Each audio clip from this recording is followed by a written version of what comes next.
Welcome to a special supplement to the Redneck Theology Podcast. I'm your host, Bill Whitty. Questions or comments may be sent to rednecktheology, that's all one word, @gmail.com.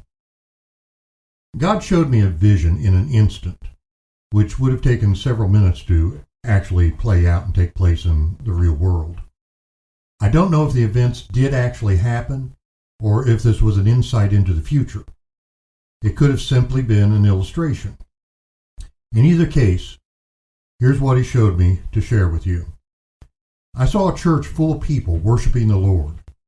They were getting so caught up in the presence of God that they started falling over like dead men. And some were initially resistant to trust God to prevent injury from happening to them if they would allow themselves to fall out like that. But eventually they all yielded to him. I could see everyone laying on the floor all over the church, as if they were all dead. Suddenly, a group of men burst through the door with guns. They stopped, and they looked around.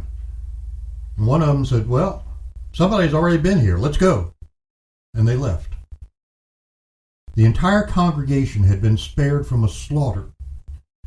And the Lord showed me a few lessons from this. For the ones who were at first resistant, there was safety in obedience. For everyone, there was safety and protection through the power of praise and worship. The time of Christians being physically persecuted is escalating. Even in the midst of persecution, though, God is still in control. Make certain every area of your life is brought under God's control.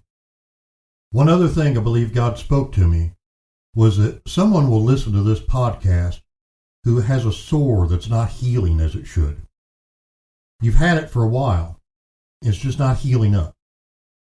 God is touching you right now as you listen, and this sore is being healed.